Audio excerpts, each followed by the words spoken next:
have a drink. Do you know what the water you just drank is made of? Atoms. Hydrogen atoms and oxygen atoms, to be exact, put together in a water molecule. Billions of them in one swallow. Here's an artist's picture of what a single H2O molecule might look like if we could see it, which of course we can't.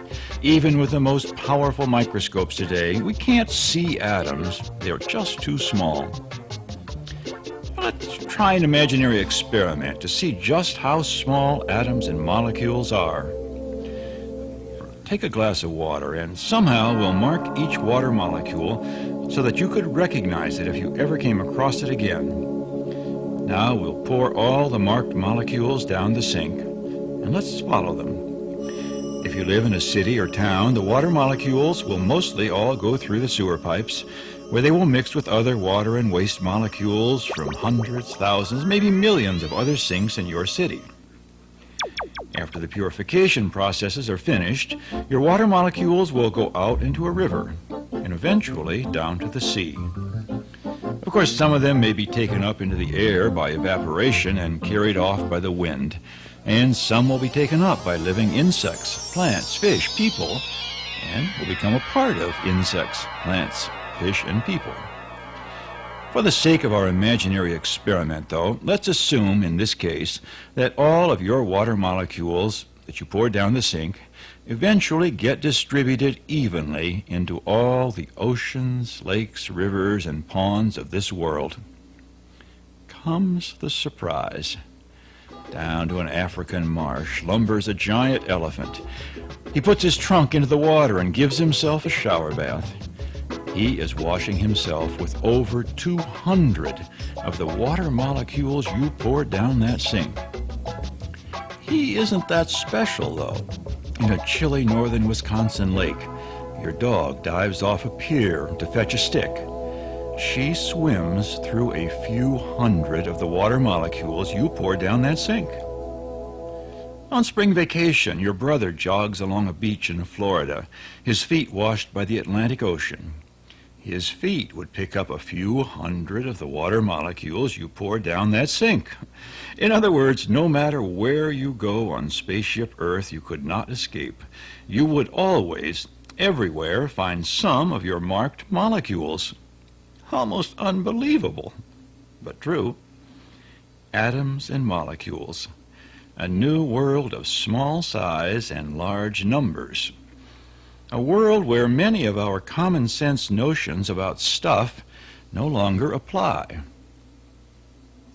We can smell pine trees, we can kick rocks, we can swim in water, but when we magnify far enough, when we look inside deep enough to see just what pine trees and rocks and water and our own looking apparatus are made of, mystery.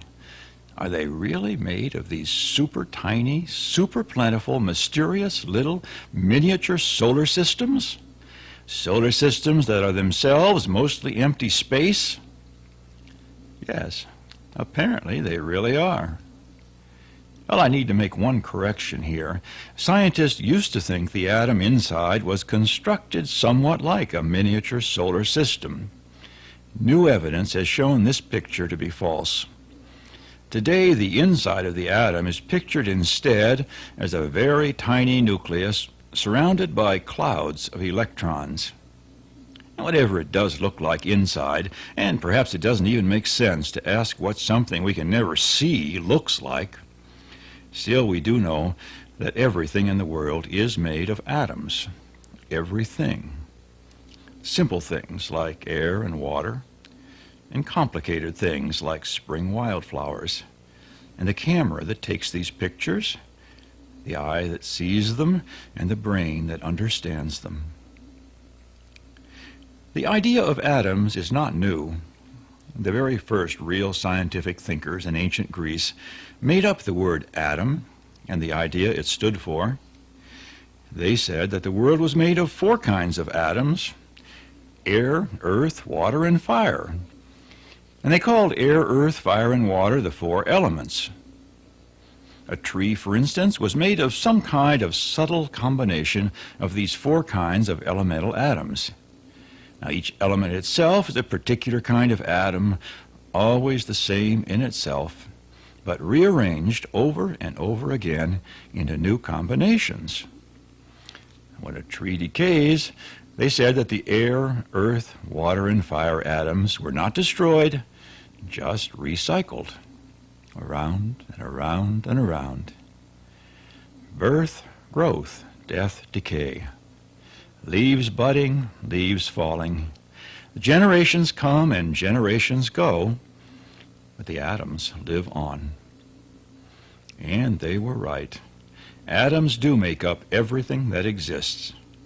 Atoms do cycle around and around and around, into and out of air, earth, and water, without themselves being destroyed or created.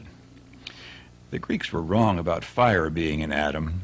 Fire, it turns out, is not a thing, but a happening. It's a way that atoms behave. And they were right that the things made of atoms include you. It is hard to believe, isn't it? When you look at and feel your finger, you are looking at and feeling a buzzing swarm of atoms and molecules. Even more astounding, the things doing the looking and the feeling. Your eyes and your brain are themselves made of atoms and molecules. The other mistake the Greeks made was in saying there were only 4 elements. Today we know there are over 100 elements, and each element is itself made of a particular kind of atom. Here you see all the kinds of atoms listed in order in what is called a periodic table of the elements. You could call this chart a kind of master list of basic parts. All things are made of some combination of the kinds of atoms listed on this chart. Water, for instance, instead of being a basic element, as the Greeks thought, is a molecule made of 2 kinds of basic atoms, hydrogen atoms and oxygen atoms. These atoms are put together in a water molecule 2 to 1, 2 atoms of hydrogen to 1 atom of oxygen, H2O. Air is not an element either. Air is a mixture of gases, 4/5 nitrogen, 1/5 oxygen, with traces of other gases. Earth has all the rest of the elements, except a few that humans have made in the laboratory. Earth has metal atoms like iron, aluminum, copper, tin, uranium, and gold.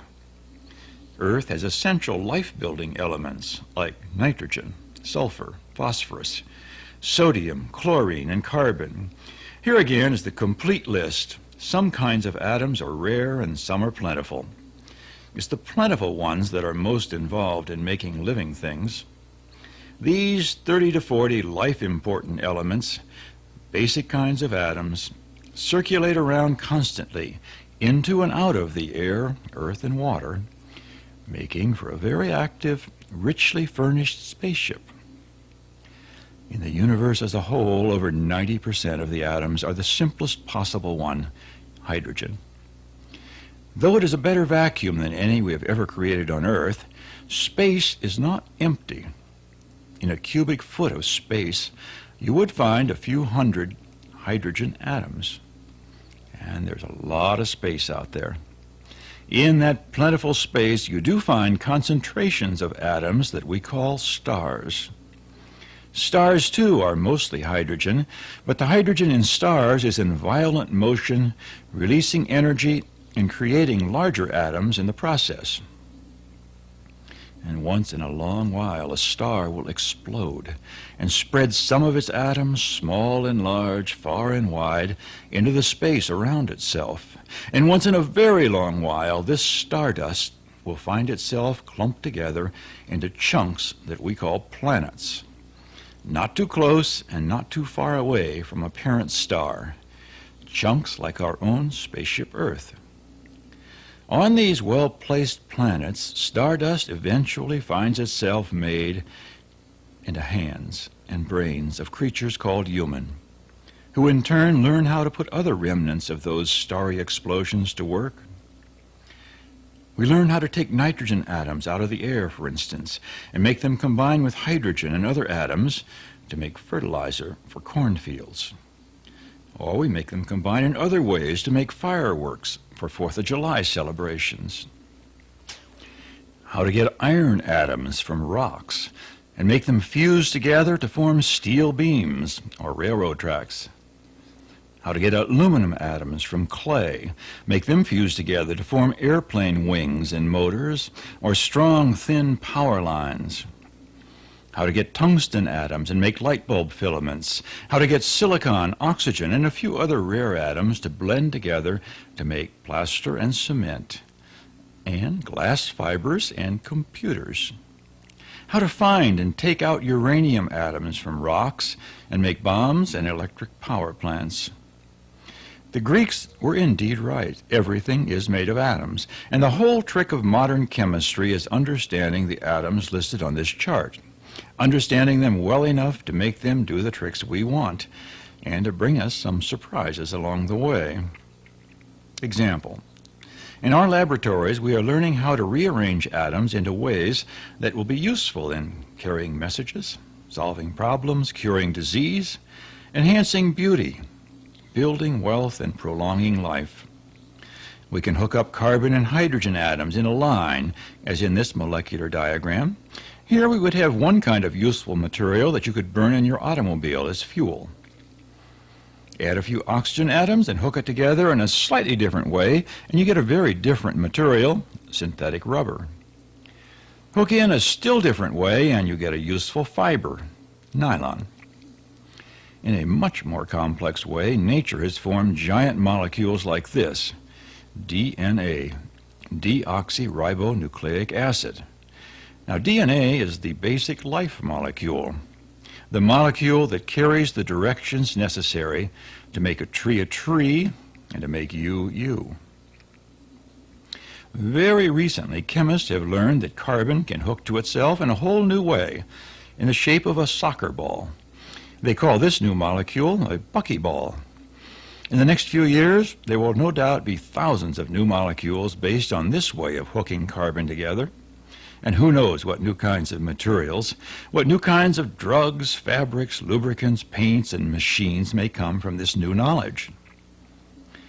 Whether the materials are made by nature or by the natural creatures called human beings, the result is the same, atomic materials. Everything is made of atoms. Atoms are not created or destroyed. They are continually rearranged.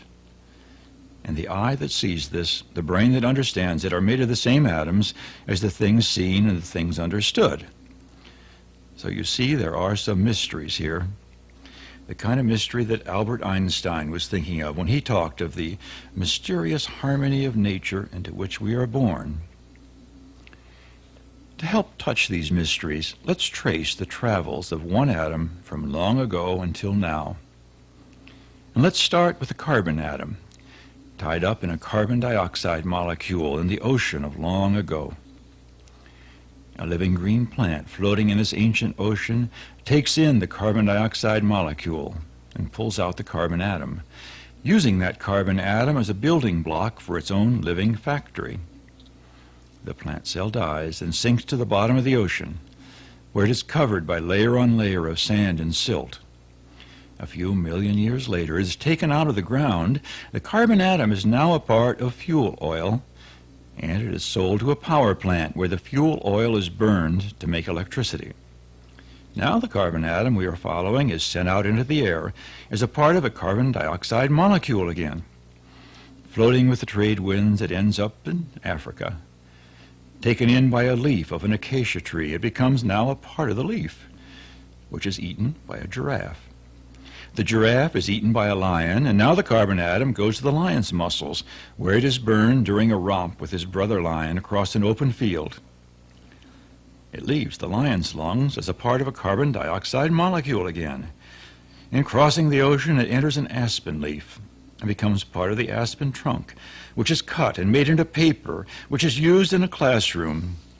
Thrown in a wastebasket, the paper is later buried in a landfill. Now what happens? Carbon does not die.